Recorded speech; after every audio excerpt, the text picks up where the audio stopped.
boa noite. Sejam todos bem-vindos. A gente vai iniciar hoje o terceiro webinar da série Clínicas em Diálogo, que são eventos preparatórios para o 4º Fórum Nacional de Clínicas, que vão acontecer nos dias 5 e 6 de novembro aqui em São Paulo, por meio virtual, né? Desde que a gente teve essa questão da pandemia, a programação era que a gente tivesse um evento presencial, porém, com a chegada da pandemia, a gente adaptou o evento. Então, como forma preparatória, a gente está fazendo essa série de webinars para abrir o diálogo para aquilo que vai ser o evento do Fórum Nacional, o 4º Fórum Nacional de Clínicas, esse ano, sediado pela Clínica de Direitos Humanos Luiz Gama e pelo Núcleo de Práticas Jurídicas da GV. Então, muito prazer, sejam todos bem-vindos. Hoje o tema do nosso webinar vai ser uma conversa sobre advocacy como estratégia de atuação em direitos humanos, um olhar entre a advocacia popular e as clínicas, né? Meu nome é Kelsey, eu sou coordenadora pedagógica da Clínica de Direitos Humanos Luiz Gama. Fui aluna da clínica e hoje sou advogada popular. Então, para mim, é um grande prazer estar, né, falando exatamente, sou mediadora hoje, mas falando exatamente sobre esse tema que é muito caro para mim, que é essa ligação muito forte, muito profunda entre a advocacia popular e as clínicas jurídicas, especialmente naquilo que diz respeito à advocacy, né? E aí, para entrar um pouco no que a gente vai conversar hoje, a gente tem algumas perguntas orientadoras. A gente está aqui hoje para entender o que é advocacy, em quais casos ele pode ser utilizado, se é possível uma atuação em advocacy em direitos humanos a partir de coletivos como clínicas jurídicas. Então, como toda a nossa série de webinários, né, nós preparamos eventos que discutissem questões muito práticas que se apresentam aí na jornada das clínicas jurídicas, né? Então, a advocacy é um tema de extrema relevância, nós discutimos outros temas aqui nos webinários, mas a advocacy é um tema central para a prática em direitos humanos, é por isso que é tão importante hoje a gente estar aqui fazendo essa discussão com duas convidadas. Eu não vou me alongar muito mais nessa introdução e eu vou passar logo para apresentar as nossas convidadas, que são pessoas que com muito acúmulo no tema e que vai ser realmente um prazer a gente poder escutar hoje nessa oficina de advocacy. Então, eu quero apresentar as nossas duas convidadas de hoje, uma honra ter elas aqui. A Heloísa Machado, ela é doutora em Direitos Humanos pela Faculdade de Direito da USP, né? Uma parceira da clínica que a gente já teve a oportunidade de ter ela como parceira em ações de advocacy, mas também foi coordenadora de litigância estratégica da Conectas de Direitos Humanos de 2003 a 2009 e é professora do programa de pós-graduação Lato Sensu de Direito de São Paulo da GV e conselheira do Instituto Pro Bono. É uma advogada, consultora em projetos internacionais e coordenadora da Clínica de Litigância Estratégica da FGV Direito de São Paulo. Então, muito prazer, Heloísa. Muito bom ter uma parceira como você hoje aqui para discutir um tema tão importante. E também a nossa outra convidada, Mariana Prandini Assis, que é advogada popular do coletivo Margarida Alves, né, um coletivo super importante, também com quem a gente já teve a oportunidade de ter contato anterior, né? E que faz várias ações de advocacy. A Mariana também é doutora em política pela New School for Social Research. Então, sem mais delongas, eu vou passar a palavra para as nossas convidadas para que elas possam introduzir o tema de advocacy para a gente. Acho que a gente começa pela Heloísa, né? Se eu não me engano.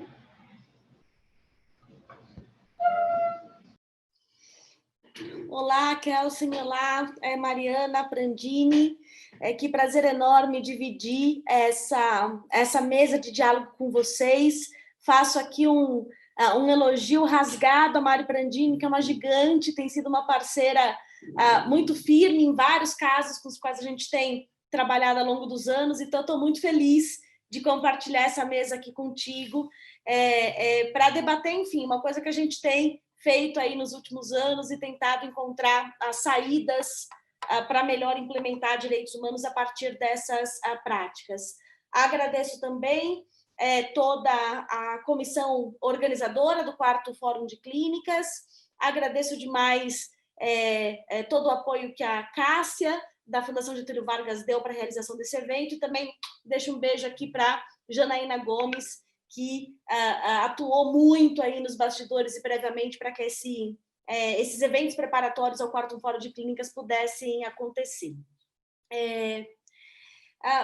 Eu acho que, para além dessa pergunta, né, provocadora que foi trazida aqui, né, se é possível fazer advocacy a partir de coletivos, acho que dá para a gente avançar um pouquinho mais, que a gente tem feito muito advocacy a partir de coletivos já há muitos anos, né? Então, eu vou tentar entrar um pouquinho mais no detalhe das dificuldades e de exemplos de sucesso desse advocacy, do local de onde eu falo, como professora de uma clínica de litigância estratégica em direitos humanos, mas também como advogada, membro do coletivo de advocacia em direitos humanos, do CADU, que tem sido aí uma experiência muito interessante para pensar questões de advocacy e de litigância estratégica em direitos humanos.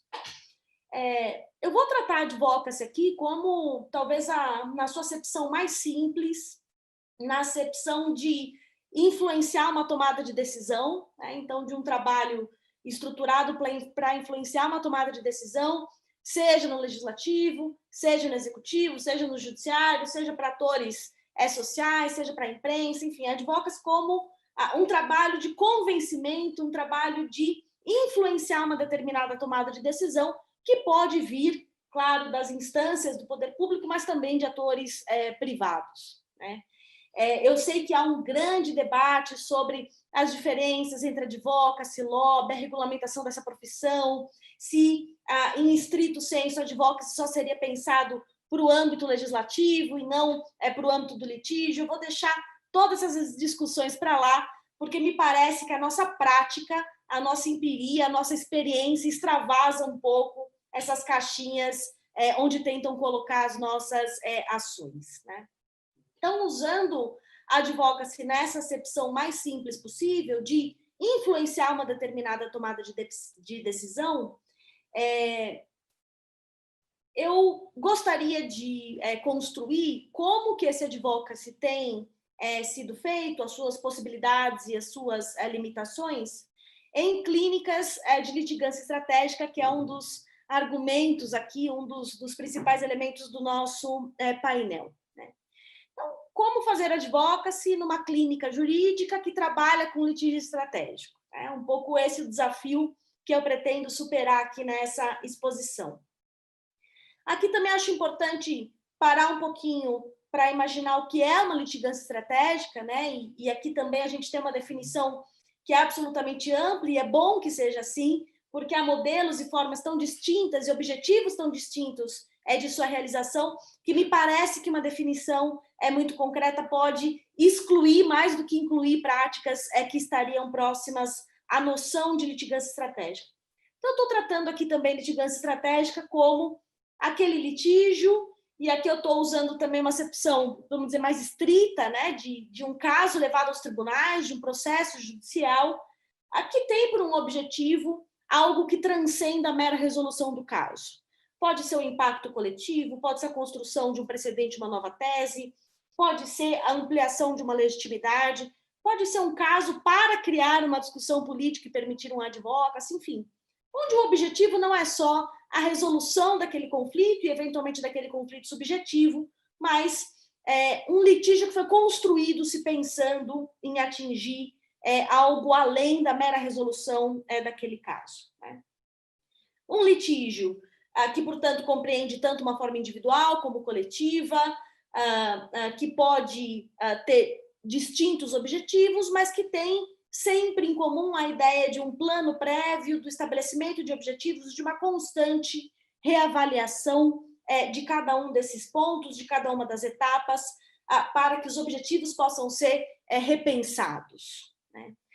E aí, a partir dessa noção de litígio estratégico, na clínica da Fundação Getúlio Vargas, da FGV Direito SP, a noção do advocacy tem sido muito instrumental à construção do litígio estratégico. É evidente que o advocacy é um fim em si mesmo, muitas vezes ele influencia a tomada de decisão e resolve muitas vezes o problema, mas da perspectiva do litígio estratégico, o advocacy chega para potencializar aquela estratégia pensada num determinado processo, num determinado caso judicial. E aqui a gente pode pensar tanto o advocacy, potencializando o litígio estratégico, como a influência que se faz nos tribunais, né? Aqui a gente está falando de uma prática que é ensinada na clínica jurídica e que transcende muitos argumentos que você coloca no papel, né? Onde a gente mostra que construir um caso de litígio estratégico, o famoso caso perfeito, com os melhores argumentos possíveis, ele é só o passo 1, né, para colocar o bloco na rua. Ai, que saudades de carnaval, né, gente? Mas a gente chega lá. É só o passo 1 para colocar o bloco na rua e depois vem todo um trabalho de convencimento de juízes, de outras partes, da advocacia pública, de parceiros. Há um processo de advocacy que se relaciona, vamos dizer, em estritos termos daquele litígio, né? Que transcende a etapa processual de uma sustentação oral, que transcende uma etapa processual de uma audiência, mas que é um convencimento de argumentos, uma tentativa de influenciar a tomada dessa decisão dentro dos tribunais, dentro do Poder Judiciário.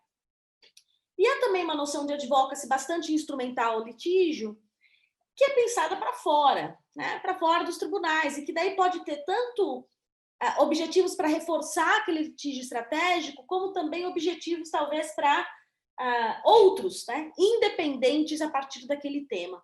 E se a gente está falando aqui de direitos humanos, essa área, né, apaixonante, encantadora, desafiadora, cheia de problema, é sempre bom ter uma estratégia de advocacy que também trabalhe da perspectiva de educação em direitos humanos, que também trabalhe enquanto uma ferramenta de empoderamento, uma ferramenta de apropriação dessa gramática de direitos por todas e todos os envolvidos. Né? Como é que o advocacy tem sido, então, pensado para fora dos tribunais na clínica de litigância estratégica?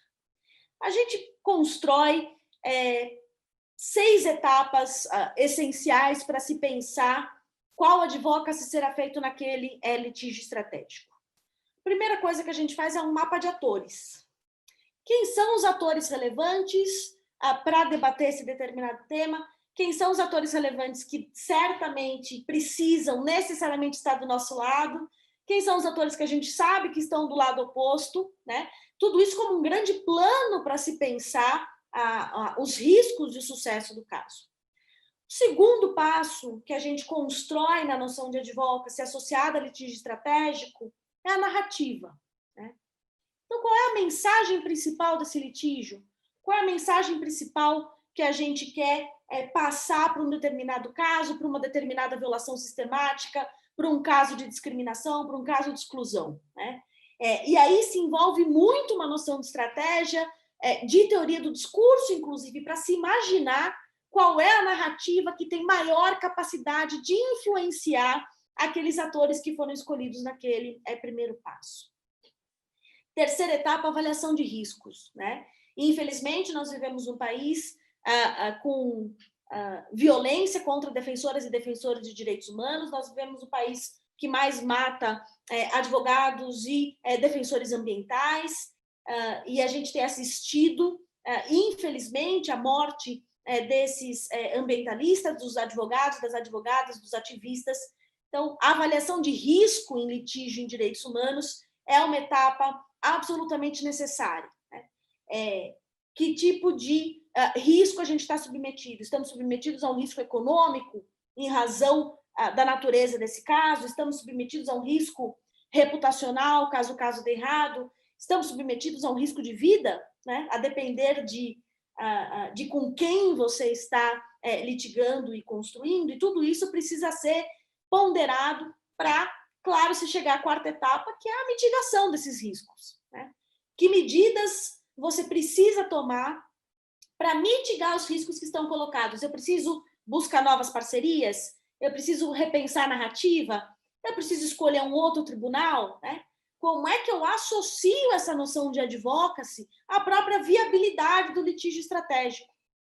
Para provocá-las e provocá-los, a ideia de que é impossível, da perspectiva da clínica da GV e da perspectiva com a qual a gente tem trabalhado, pensar em litígio estratégico dissociado de advocacy. Né? São essas duas formas de pensar e de olhar para um problema que serão complementares e capazes de promover uma superação para essas graves violações. Nessa mitigação de riscos, a gente pode, inclusive, chegar na etapa de desistir de um caso, né? Esse caso, infelizmente, não dá para ser feito por nós, será feito por outra pessoa, por outra instituição ou em outro momento, né? A quinta etapa, que me parece que, às vezes, equivocadamente, é a etapa na qual é reduzida o advocacy, é o que a gente chama de comunicação, né? Quais são as estratégias de comunicação, que porta-voz a gente vai usar, que plataforma a gente vai usar, como a gente vai atingir o nosso público-alvo, se o nosso advocacy para mobilizar pessoas e sensibilizar pessoas, será uma estratégia, se o nosso objetivo específico com aquele litígio é influenciar apenas um ministro, a estratégia será diferente, né? Então, a estratégia de comunicação, plataformas, conteúdos, formas de se pensar essa narrativa, esse recado que foi pensado a partir também, claro, de quem é o destinatário da mensagem. E aí a última etapa, que é uma relação com a imprensa, né?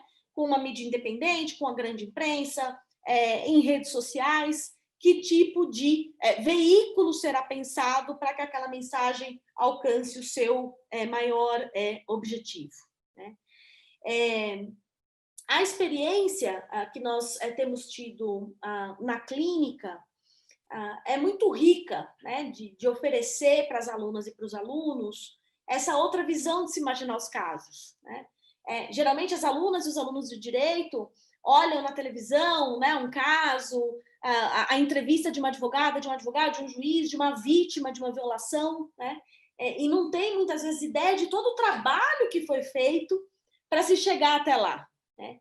E aqui eu já encerro para não ocupar demais o tempo, já falei meus 15 minutos, mas para ressaltar o seguinte: o ensino jurídico passa por uma crise enorme, o ensino jurídico tem sido desafiado, são novos tempos que nos desafiam, né? O direito, mais do que nunca, tem sido chamado a ocupar o seu papel de barreira à barbárie, né?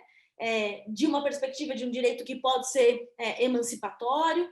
Estamos diante de uma desconstrução sem precedentes de políticas de direitos humanos. Então, o direito tem sido chamado a ocupar um espaço muito essencial e é muito importante que a prática das universidades e das faculdades seja capaz de dialogar com esse contexto. O ensino jurídico precisa, de alguma maneira, perceber e voltar os seus olhos para o trabalho que é feito antes de uma determinada decisão judicial, tá? Às vezes me parece que as pessoas imaginam que as decisões judiciais são espontâneas, né? Pum, pipocou uma decisão judicial. Há todo um trabalho de coletivos, de assessoria, de advocacy, de litigância estratégica por trás para movimentar essa máquina, para que ela seja minimamente capaz de enfrentar esses desafios que são colocados, e sabemos também que o judiciário brasileiro tem sido muito resistente, muito pouco sensível a essas causas de direitos humanos, sobretudo nos últimos tempos. Encerro desde já, agradecendo mais uma vez a oportunidade para conversar com vocês e fico à disposição aqui para as perguntas no final.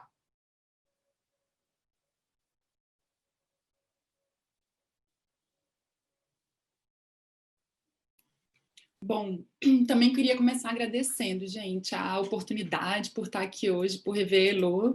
Depois eu acho que a última vez que a gente se viu pessoalmente deve ter um ano, assim, acho que foi naquele festival pela Vida das Mulheres aqui em Brasília, né? Que foi em agosto do ano passado. Um pouquinho mais de um ano. Muito bom estar aqui hoje.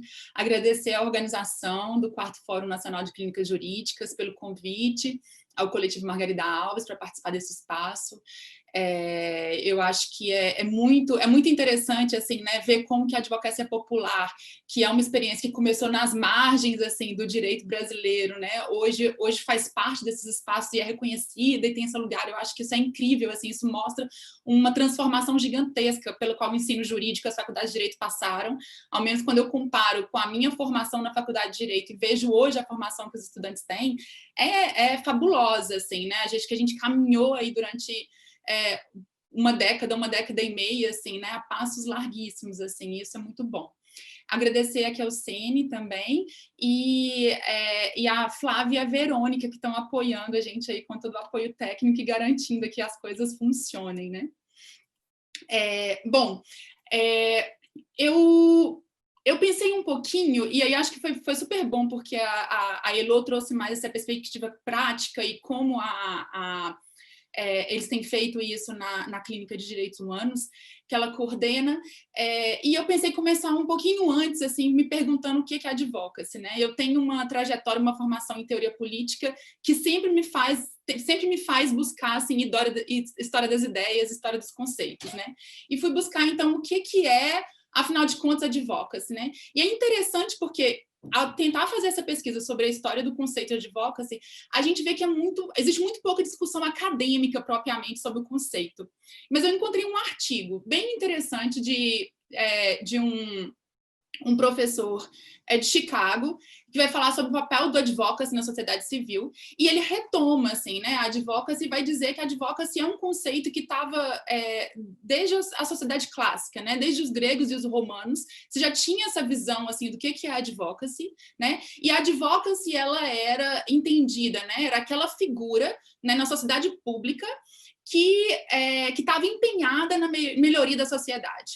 Era alguém, então, que era visto como alguém comprometido com o bem comum e que reunia uma série de características, assim, muito especiais, né? Era uma figura com uma capacidade inventiva muito grande, né? Uma figura muito criativa, era uma figura que tinha um estilo muito próprio, era alguém com uma memória formidável e uma capacidade de transmitir mensagens e transmitir mensagens, produzir conhecimento e produzir convencimento no público. Mas o que é interessante é que o objetivo dessa produção de convencimento, né, de convencer o público, era sempre por essa ideia, desse ideal maior de um senso de justiça, né? Então, o advocate, aquela pessoa que fazia advocacy na esfera pública, era alguém que tinha esse senso de justiça e que trabalhava por uma melhoria na sociedade. E aí eu acho interessante pensar, assim, né, quando a gente olha para hoje, que a noção contemporânea de advocacy, ela também está ainda muito ligada, né, a essa ideia clássica, né? A advocacy, ela requer persuasão, requer essa capacidade de você transmitir uma ideia com efetividade, convencer a sua audiência da seriedade do problema que você está apontando e de que a solução que você aponta também é a mais adequada, é a mais acertada, né? E a advocacy, ela tem essa dimensão muito estratégica, né, de identificar a sua audiência, né, quem tem o poder de fazer a decisão, quem importa para a solução do problema, moldar e tentar construir uma mensagem que seja efetiva para aquela audiência específica, né? Então, em algum sentido, eu acho que a advocacy, ela acaba também caindo um pouco para uma noção de uma ação que é bastante instrumental, assim, no sentido weberiano, né? A advocacy, ela acaba sendo a escolha dos melhores meios para a gente alcançar aquela finalidade, né? Ela alguns vão dizer que é a persuasão por outros meios que não a coerção.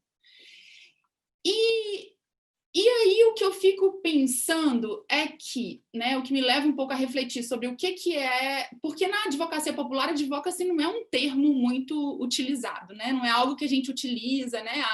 Os coletivos de assessoria popular, assim, né? É muito raro dizer que se faz advocacy, mas é muito interessante também, assim, porque eu acho que o próprio campo da assessoria jurídica popular também está passando por um processo de transformação com uma grande influência desses conceitos, né, que estão vindo de outros lugares, de outros espaços, assim. A gente pensa a litigância estratégica, né, os modelos de litigância estratégica, a advocacy. Mas eu acho que tem algo aí na advocacy que primeiro, a advocacy, ela é identificada como se antes era um indivíduo, né, que era aquele advocate que estava preocupado com o bem comum, hoje essa advocacy também pode ser feita por grupos e por coletivos. Mas ela tem muito uma vinculação a ação da advocacy, ela é muito moldada por quem faz a advocacy. Então, a advocacy, ela é muito centrada, o conceito, a ideia, a figura e as estratégias mesmo que estão vinculadas a ela, o que significa a ação de advocacy, o foco é muito naquele que fala pelos outros e pelas outras, né? É um coletivo ou um indivíduo, mas que está falando por outros, por coletivos, por comunidades, por grupos, mas ele funciona quase que uma tradutora aí, né? De muitas vezes de problemas que sequer são vividos por quem está falando como advocate. E aí é isso que me faz pensar em duas coisas. A primeira delas é que eu acho que a advocacy, ela tem uma tendência, e isso não é uma tendência, na verdade é uma tendência da advocacy que, na verdade, é resultado, eu acho, que do contexto político que a gente vive hoje, nessa conjuntura mundial. Mas a advocacy, ela tem uma tendência a focalizar em temas, né? Em questões, em problemas específicos. Em função dessas formas de atuação, né, que configuram a advocacy em si, ou seja, para que a advocacy ela seja efetiva, para que você consiga ser persuasiva, para que você consiga transmitir uma mensagem específica, para que você consiga vincular o problema a uma solução, é preciso, então, que você compartimentalize exatamente a questão que você quer atingir com a sua advocacy. Então, a advocacy ela tem uma tendência a focalizar temas, a focalizar questões, a focalizar problemas, a segmentá-los. E, ao fazer isso, eu acho que ela, enquanto uma estratégia, ela acaba fragmentando problemas sociais, que muitas vezes são estruturais, né? E que, ou seja, para ela ser efetiva, ela tem que apelar para uma audiência específica, ela tem que formular seus pontos de uma forma convincente para aquela audiência. E aí, para fazer isso, a gente sempre cai na redução da complexidade do problema. Como que aquele problema, que é um problema social complexo, estrutural, eu vou conseguir transformá-lo em algo que é legível, compreensível, para aquela comunidade que eu quero persuadir, para aquele determinado grupo que eu quero persuadir, que tem um poder de tomar de decisão, né? E aí eu acho que hoje em dia, né? E esse texto é um texto interessante porque falava da advocacy na sociedade civil. E o autor, ele defendia que a gente poderia repolitizar a sociedade civil se todo cidadão e cidadã se tornassem advocates. Se todo mundo adquirisse essas qualidades e essas estratégias da advocacy, a gente teria uma sociedade civil mais ativa. O meu diagnóstico, na verdade, é o contrário. Eu acho que o fato de que a prevalência da advocacy como uma estratégia na mobilização política hoje da sociedade civil, ou seja, que eu acho que a gente está cada vez mais, a advocacy, ela se torna o instrumento mais utilizado pelos diferentes setores da sociedade civil, e para mim isso hoje é resultado da fragmentação da política e da complexificação da sociedade, mas essa prevalência ela contribui, eu acho, para aprofundar a própria fragmentação de que ela é resultado, assim, essa fragmentação dos setores políticos, a fragmentação dos problemas políticos, a fragmentação dos problemas sociais. E aí eu acho que isso coloca para a gente uma questão, assim, né, em como repensar a advocacy em um modo em que a gente seja capaz de conectar essa estratégia mais imediata, mais concreta, de atingir grupos específicos e setores específicos da sociedade, com os problemas estruturais que estão por trás daquela mensagem que a gente quer passar. E, para mim, eu acho que é isso que a advocacia popular ela traz um pouco para a gente pensar isso.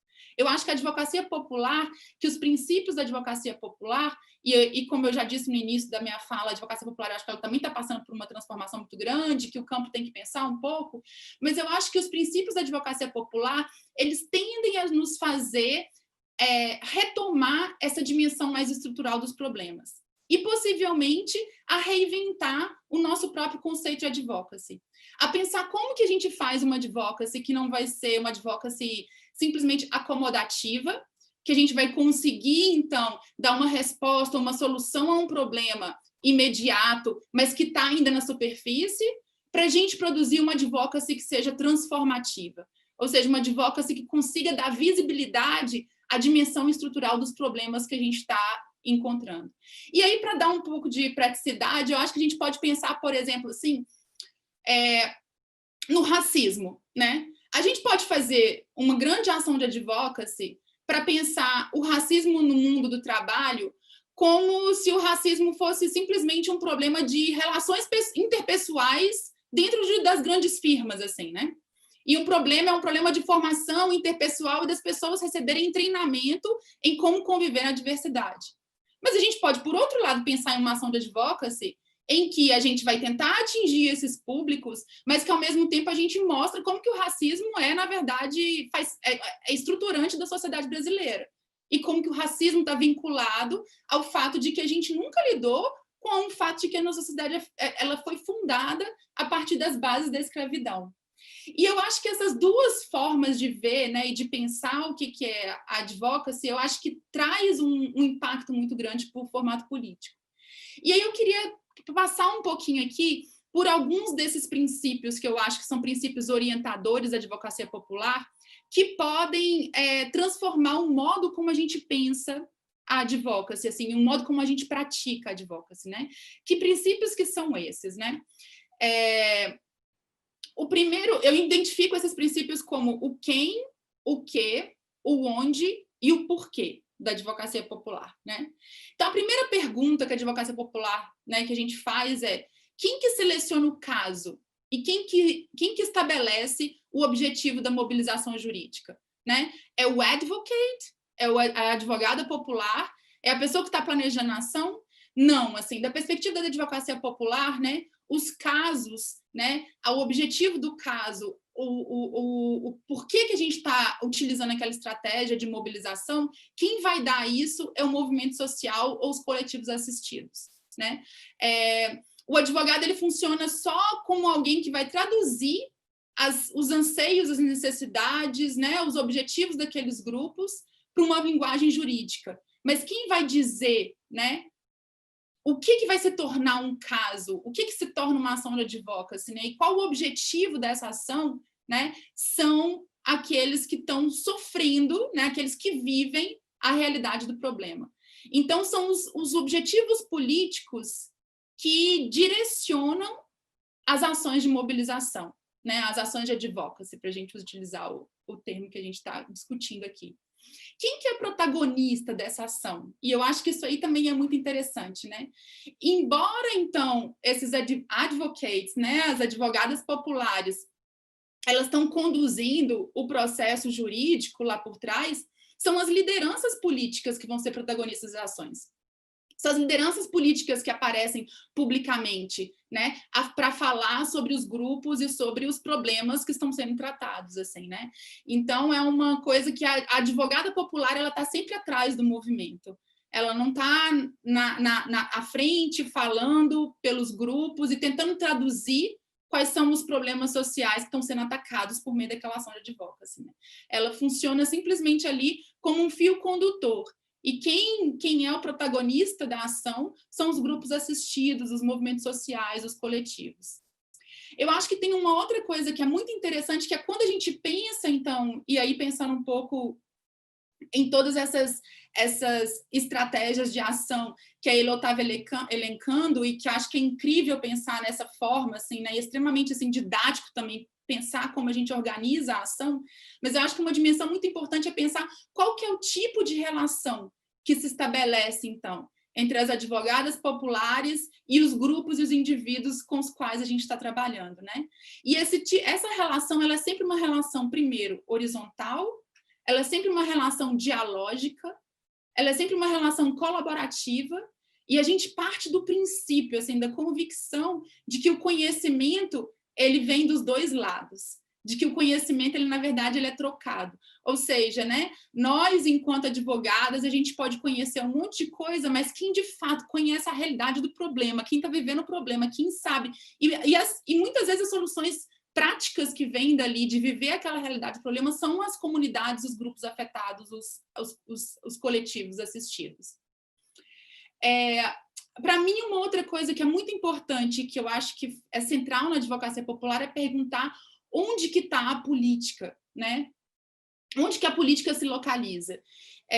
E aí a política, ela se localiza, a política é sempre a questão central, né? O direito e as estratégias de comunicação, as estratégias de advocacy, elas são simplesmente um instrumento para se ganhar algum tipo de...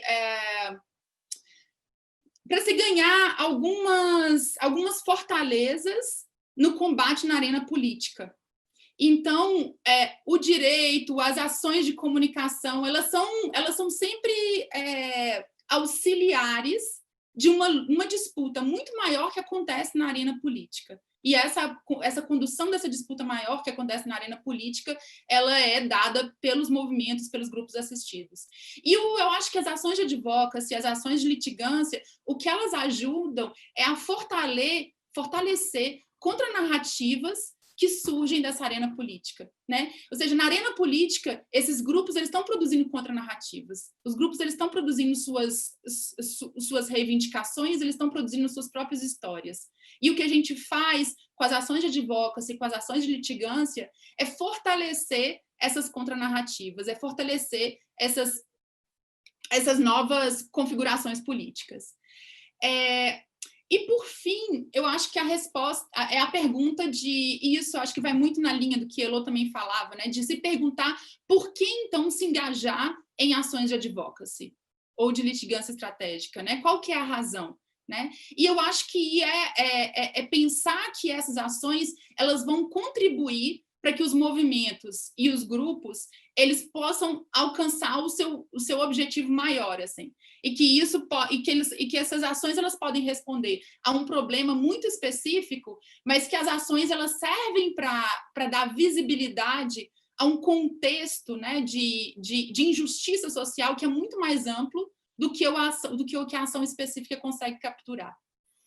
Então, esses princípios que orientam a advocacia popular, eu acho que eles nos levam a examinar criticamente as ações de advocacy, né? E a perguntar como que a gente pode fazer ações de advocacy que sejam fundamentalmente transformadoras. E aí eu estava pensando aqui em algum exemplo concreto assim, que a gente poderia dar de grupos que a gente acompanhou no contexto do coletivo Margarida Alves. E tem um grupo, tem uma comunidade, comunidades no norte de Minas, que a gente está acompanhando recentemente, que são as comunidades geraseiras, que vivem no Vale das Cancelas, no norte de Minas, e são comunidades que estão lutando pela retomada de seu território tradicional, hoje ameaçada por grilagem, monocultura de eucalipto e empresas de energia. E aí as mulheres das comunidades, elas trabalham muito com plantas medicinais. Então, se pensou, e foi muito interessante como que essa ação de advocacy ela surgiu do território. Ou seja, as mulheres elas pensaram, então, que elas começariam a fazer vídeos e campanhas informacionais para mostrar quais que são as plantas medicinais que nascem naqueles territórios onde elas vivem e com as quais elas lidam todos os dias, e que essas plantas medicinais elas estão desaparecendo, em razão da monocultura do eucalipto, da destruição das plantações por causa das empresas de energia, né? E aí é muito interessante ver como que é uma ação de advocacy que atinge um público que muitas vezes não vai estar sequer preocupado com o problema da grilagem, com o problema da monocultura no país, porque são vídeos informativos sobre o que essas plantas podem fazer para o seu bem-estar, mas ao mesmo tempo que vincula a luta pelo território, aquela luta territorial da comunidade. Ou seja, para dizer que aquelas plantas elas nascem naqueles territórios e territórios que são, então, fundamentais para a sobrevivência, não só daquelas plantas medicinais que elas estão apresentando, mas das comunidades, então, que cultivam aquelas plantas, né? E que estão, então, passando esse conhecimento para esse grupo muito maior. Então, acho que ações de advocacy como essa, que parecem que... E assim, e pensando, né, a gente pensou, nossa, mas a gente vai ficar falando de planta medicinal num contexto em que o território está sendo tomado, mas o modo em que isso foi produzido e a forma como se territorializa a luta, para nós, assim, foi algo muito transformador. E eu acho que é fundamental que a gente pense, nesse contexto que a gente está vivendo agora, como que a gente consegue criar relações de unidade, de solidariedade entre diferentes lutas políticas que estão muito fragmentadas, né? Eu acho que a gente está vivendo um contexto em que a fragmentação, né, das disputas, das lutas políticas, ela tem fundamentalmente enfraquecido né, a nossa capacidade de resistência frente a uma unidade, né, que combate os direitos humanos, uma unidade que quer retomar determinadas formas de hierarquização na sociedade, né, que a gente já conseguiu avançar para não tê-las mais presentes, e eu acho que é fundamental que a gente consiga, então, estabelecer esses nexos e esses vínculos. E as ações de advocacy, eu acho que elas podem fazer isso, né? Se a gente consegue pensar, então, quais são os vínculos entre as diferentes lutas e como é que a gente supera essa potencial fragmentação que pensar em estratégia de advocacy pode nos levar. Era um pouco isso que eu queria compartilhar e, mais uma vez, agradecer pelo Coletivo Margarida Alves a oportunidade de estar aqui com vocês essa noite.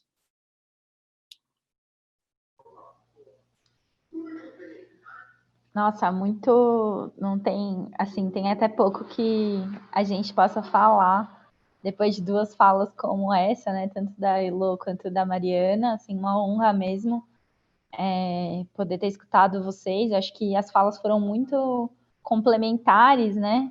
E atenderam muito bem a proposta do nosso webinário nesse sentido de trazer tanto um panorama, a Elo trazendo um panorama sobre o advocacy, né, em uma perspectiva também muito prática, né, de quais são as etapas, né, que a gente traz para realizar essas estratégias, e depois a Mariana colocando de forma tão clara para a gente a questão da advocacia popular, dessas proximidades, desses distanciamentos, mas os pontos em contato, e trazendo também uma perspectiva de como a gente pode caminhar a partir disso, né? Acho que foi muito rico e realmente as duas falas foram muito complementares e atenderam muito ao que era o tema da proposta da mesa, assim, né?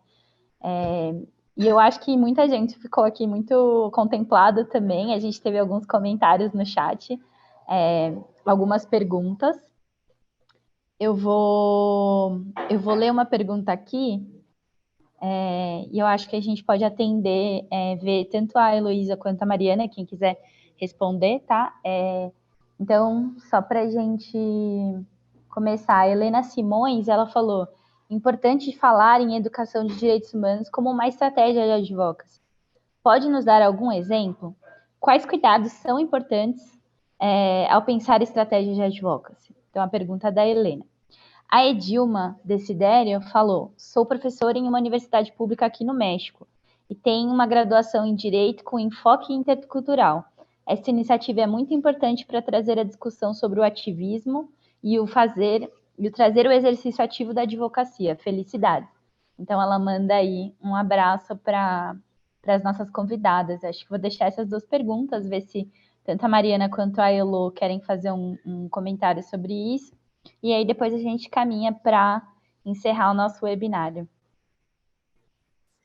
Maravilha, vou falar rapidinho e até pedir desculpa se talvez eu tenha que sair antes de escutar todas as respostas da Mari, mas vou tentar, que eu estou negociando outros compromissos em razão dos nossos atrasos.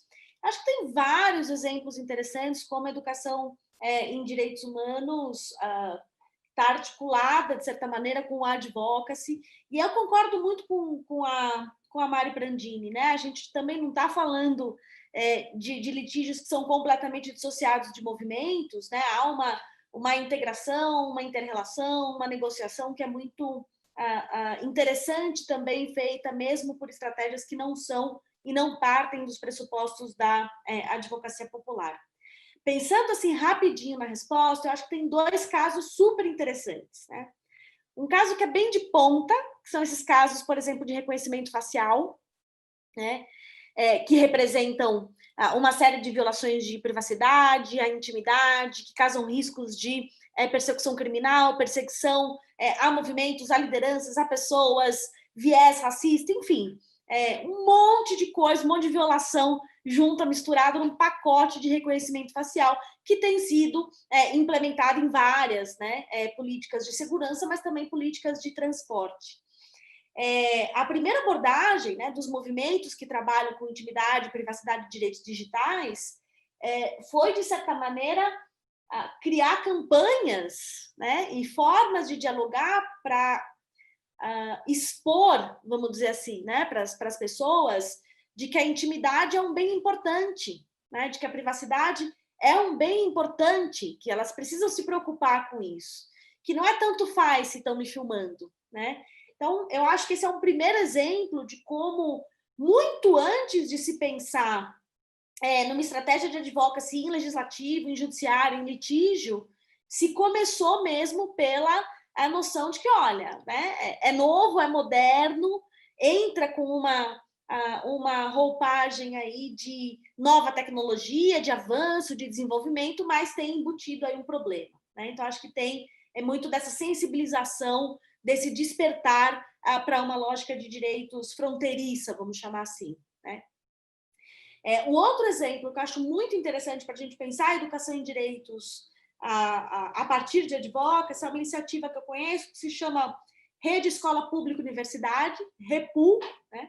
Que é um movimento de professores universitários com professores do ensino fundamental para se pensar a escola pública, né? E se repensar. Então, o movimento é voluntário, de forma coletiva, de forma de rede, de troca de conhecimento, de troca de saberes. E esse movimento está absolutamente na frente da trincheira da resistência a essas políticas machistas, conservadoras, persecutórias de mulheres, de toda a comunidade LGBT, com aquele grande guarda-chuva da escola sem partido, ideologia de gênero, essa bobajada toda, né? E aí eu acho que é interessante porque é um exemplo que parte de educadores que fazem parte do movimento, né? São eles que estão em sala de aula, são eles que sentem aquele primeiro impacto dessas políticas discriminatórias e que se articularam para repensar uma forma de, com seus alunos, enfrentar esses temas, mas também enfrentar esses temas na luta política, né? No grande jogo, aí como a Mário falou, em tudo que está por trás. Então, acho que são dois exemplos super interessantes, onde a educação foi o objetivo final, foi a forma, onde a educação em direitos ela é o objeto do que está sendo mexido, do que está sendo confrontado, né? A partir dessa experiência da Repu, e eles têm feito trabalhos maravilhosos. Eu já me calo aqui, porque eu quero muito escutar a Mari, então eu vou tentar ficar até o final, mas agradeço mais uma vez o convite e a participação. Bom, eu fiquei pensando aqui em um exemplo que eu acho que é bárbaro, que é o exemplo das feministas pelo aborto autônomo, e que começaram a fazer campanhas, né, de disseminação de informação, né, sobre o aborto desmedicalizado autônomo em casa, né? Então, eu acho que, mais uma vez, é uma ação educativa, é uma ação que reivindica uma série de direitos humanos, né? Direito à informação, principalmente, ou seja, né? Elas reivindicam a legalidade da ação que elas estão fazendo, e elas espalham isso com grafite, né, cartazes e linhas de telefone informacionais, né, por todos os cantos, e que reivindicam uma série de direitos humanos, direito à saúde, direito à informação, direito à tecnologia, né, aos avanços tecnológicos, porque o remédio, né, o medicamento é um avanço tecnológico na saúde,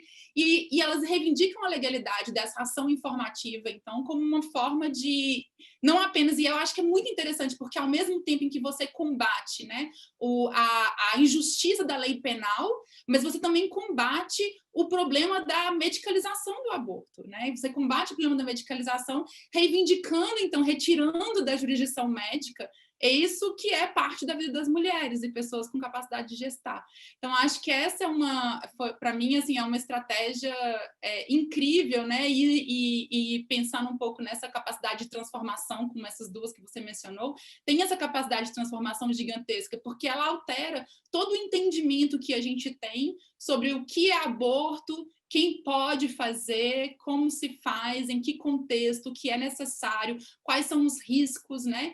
E ela inverte todo um discurso, né, de décadas de que aborto clandestino é sempre inseguro, né, de que clandestinidade é sinônimo de insegurança, então, e reivindicam espaços públicos, né, para fazê-lo.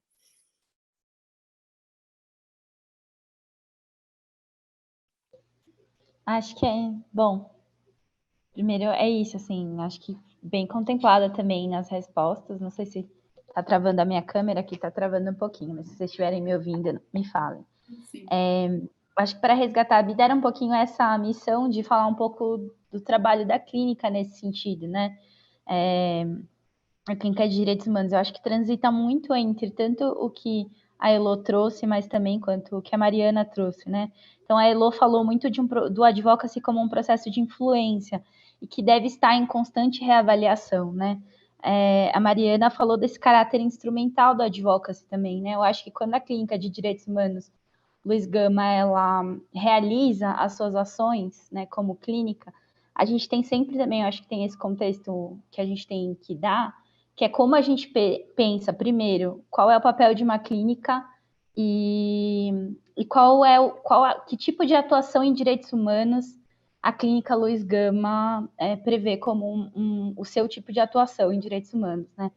Então, nós somos orientados por várias questões, assim, que a gente considera que são fundamentais, né?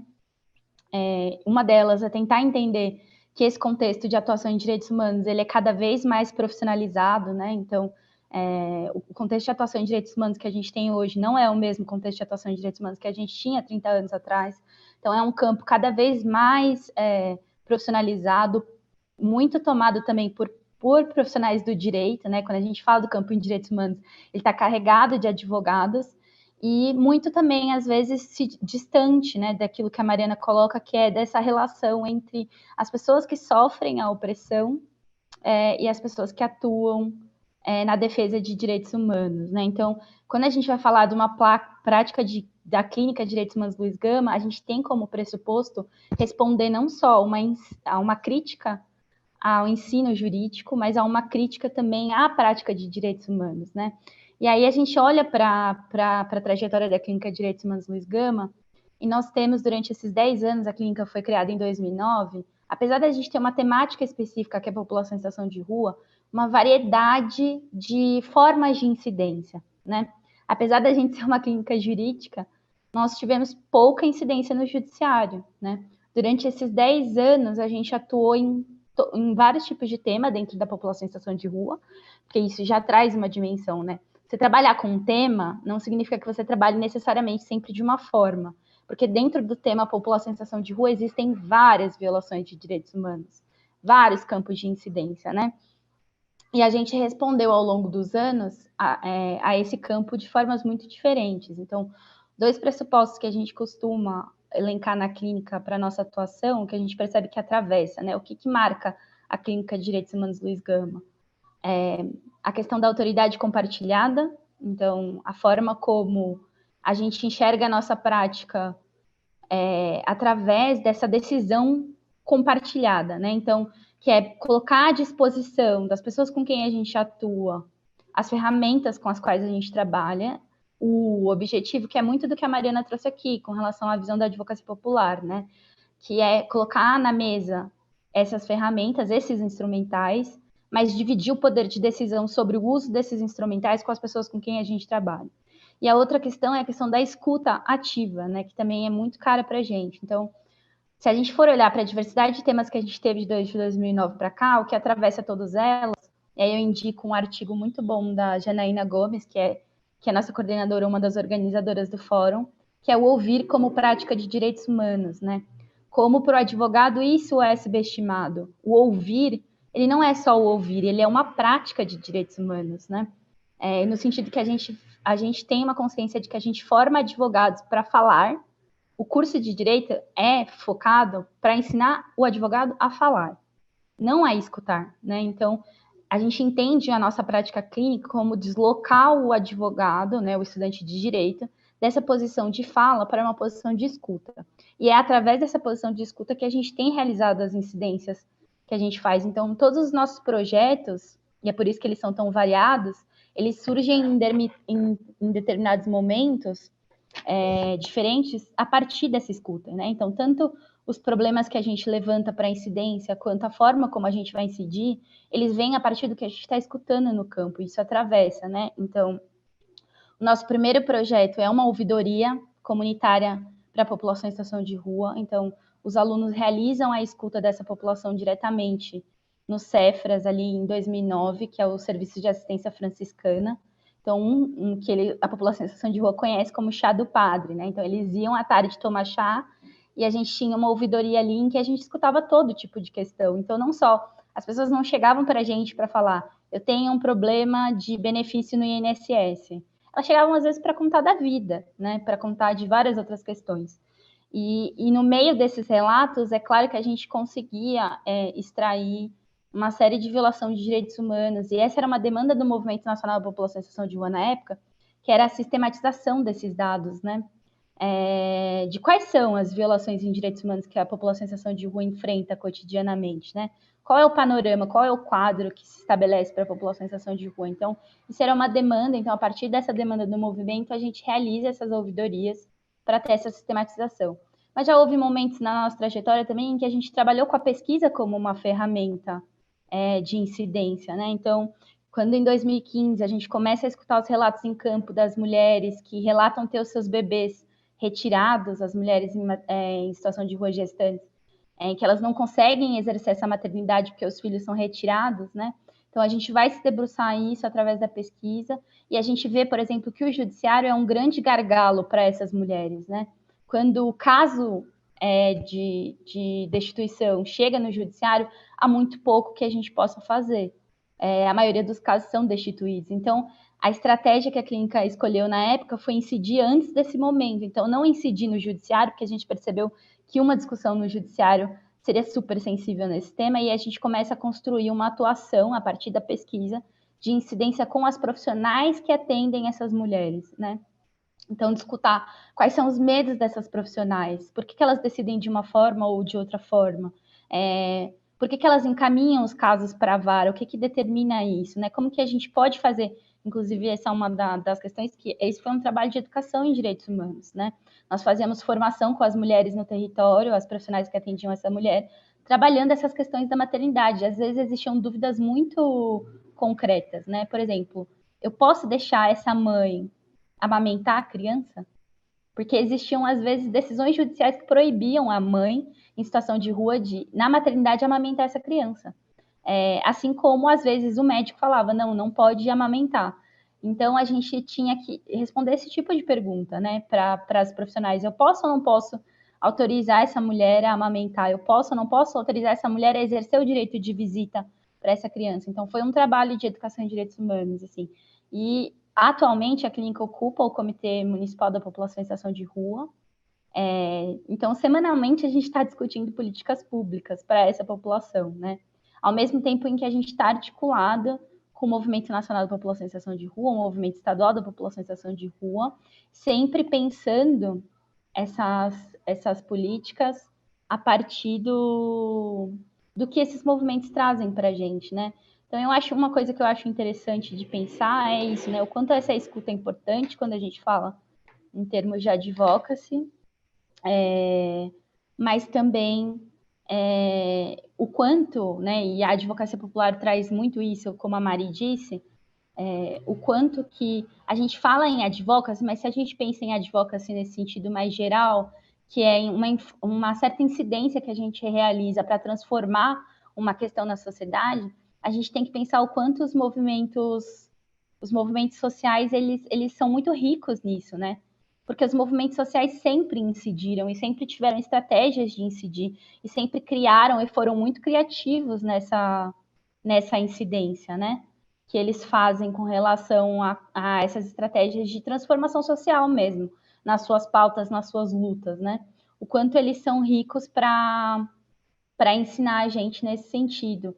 E em estratégias que não são jurídicas mesmo, né? Até pensando nesse contexto de resposta para atuação em direitos humanos cada vez mais profissionalizadas, o quanto os movimentos sociais são ricos em ensinar estratégias não jurídicas para incidência e para transformação social. E como isso também é advocacy, né? Então, eu acho que, nesse sentido, na minha trajetória de clínica de direitos humanos Luiz Gama, tem sido muito importante aprender também isso e trazer para os alunos a importância de, apesar da gente ter ferramentais jurídicos que possam lidar com uma situação, nem sempre essa é a melhor opção, né?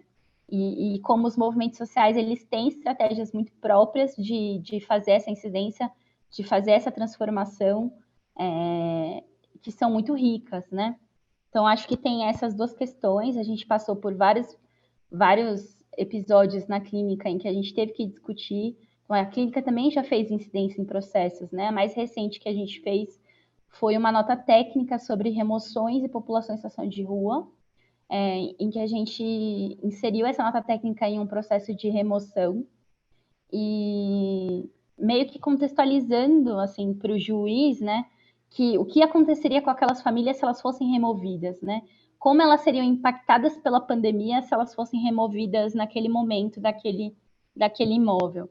E esse era um processo muito difícil, porque já tinham tido todas as decisões de remoção e todas foram negativas, os recursos foram negativos, então a reintegração de posse estava marcada para acontecer. E essa nota técnica, a gente protocola essa nota técnica no processo, e isso abre um diálogo muito importante com o juiz, né? Então é a primeira vez no processo que o juiz menciona as famílias, né? Então o juiz abre uma decisão para mediação nesse processo a partir também dessa incidência que a clínica faz. Mas é isso, assim, só para traçar um panorama de que se a gente pensar em advocacy nesse sentido mais amplo, né, como estratégia, o quanto a gente tem para aprender com os movimentos sociais, o quanto os movimentos sociais praticam, né, estratégias de incidência, e o quanto é rico que a gente tanto escute, mas como também a gente possa dialogar sobre essas práticas, assim. E do ponto de vista da Clínica de Direitos Humanos Luiz Gama, o que a gente pode dizer é que não só uma questão de discutir quais ferramentas de advocacy a gente vai utilizar, mas entender que esse processo de incidência está muito ligado ao que o campo sugere para a gente, né? Então, o que os nossos interlocutores, o que os movimentos sociais que trabalham, as entidades sociais que trabalham com a temática na qual a gente quer incidir, o quanto de estratégia e acúmulo eles têm, que não passam por uma incidência jurídica, de processo legislativo, de audiência pública, de tentar de uma incidência política mesmo, que não passam necessariamente por um litígio estratégico ou para instrumentos tradicionalmente jurídicos. Eu acho que isso está muito presente na trajetória da Clínica de Direitos Humanos Luiz Gama. Acho que dialoga muito também, tanto com as estratégias que a Heloísa trouxe e também a visão muito crítica, muito importante que a Mariana trouxe para a gente essa noite, né? Acho que eu falei um pouco aí, cumpri essa missão de a gente poder trazer um pouco também do que a Clínica de Direitos Humanos Luiz Gama já fez. E eu acho que, por fim, a gente pode mesmo, eu só posso agradecer a participação, tanto da Mariana quanto da Elo, né? Acho que a gente realmente fez uma dupla, uma combinação perfeita para atingir o tema de hoje que a gente estava colocando. E agradecer também as pessoas que assistiram a live e ficaram com a gente até agora. E eu gostaria muito de fazer um convite para o próximo webinar, no dia 6 de outubro, que vai tratar do tema de liderança, um conceito-chave para a atuação de clínicas de direitos humanos. Vai ser um webinar que conta com a presença da Margarida Garcia, professora da Universidade de Ottawa, no Canadá. Então, eu espero que vocês continuem ligados também. Para quem não assistiu os outros webinars, visite isso no nosso canal no YouTube, na nossa página do Facebook, né? Rede de Clínicas Jurídicas, né? Para que vocês tenham acesso tanto ao que a gente já fez, mas também quanto a gente vai fazer. Fiquem ligados nos próximos eventos. Sigam nossas redes sociais, a gente ainda tem muita coisa para debater. Novamente aqui agradeço tanto a Mariana, que foi excelente, a Heloísa, é muito importante, muito incrível a oportunidade de ter vocês aqui. E agradeço também a Verônica e a Flavinha, que estão tocando, ajudaram a gente até agora a resolver todos os problemas técnicos, e também a FGV por estar em parceria aqui com a gente, coordenando esse Fórum Nacional de Clínicas Jurídicas, um evento que é realmente muito importante, muito próximo da Clínica de Direitos Humanos Luiz Gama e de tudo que a gente queria trazer para a discussão das clínicas. Gente, eu agradeço muito, boa noite para vocês. Boa noite, gente. Obrigada mais uma vez pelo convite. Foi ótimo o debate. Muito